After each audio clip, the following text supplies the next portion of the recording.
शेर और हाथी की इस कहानी में शेर अपनी ताकत पर बैठा अफसोस कर रहा होता है कि जंगल का राजा वह है वो और लोग मोर की तारीफ करते हैं। इतने में वहां से एक हाथी गुजरता है और कहता है शेर। तो शेर उससे उसकी परेशानी की वजह पूछता है तो हाथी कहता है, मेरे इतने विशाल होने के बावजूद भी एक छोटी सी चींटी मुझे बहुत परेशान कर देती है। तब शेर को एहसास होता है कि मोर तो उसे कभी परेशान भी नहीं करता, फिर उसे मोर से ईर्ष्या क्यों होती है।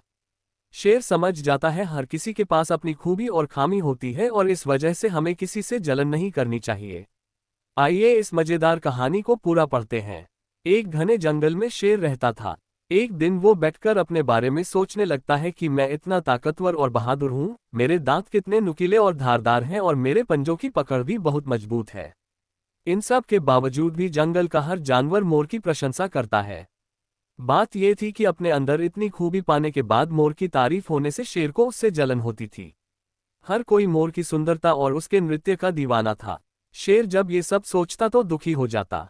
वो सोचता कि आखिर जंगल का राजा होने के बावजूद भी सभी जानवर मोर का गुणगान क्यों किया करते हैं। ऐसे में क्या फायदा हुआ जंगल का राजा होने में। उसी समय एक हाथी वहां से गुजरता है जो बहुत दुखी नजर आ रहा था।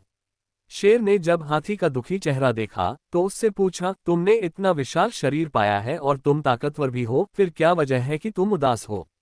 आखिर तुम्हें क्या समस्या हो सकती है। हाथी को दुखी देखकर शेर सोचा कि मैं भी अपना दुख हाथी के साथ बांट लूं। शेर हाथी से पूछता है कि क्या तुम्हें जंगल में कभी किसी जानवर से जलन महसूस हुई है। हाथी जवाब देता है, इस जंगल का सबसे छोटा जानवर भी मेरे जैसे विशाल शरीर वाले जानवर को परेशान कर सकता है। शेर ने पूछा, आखिर वो जानवर कौन है, जरा मुझे भी तो बताना।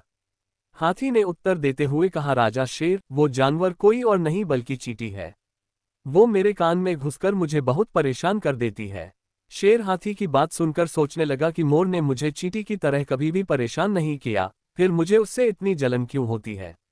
हम सभी जानवरों को ऊपर वाले ने कुछ खूबियों और कुछ खामियों के साथ इस धरती पर भेजा है, इसलिए हर जानवर सिर्फ खूबी वाला नहीं हो सकता है। शेर को अब अपनी गलती का एहसास हो चुका था और जो आत्मविश्वास वो अपने से खोता जा रहा था अब वो लौट आया था।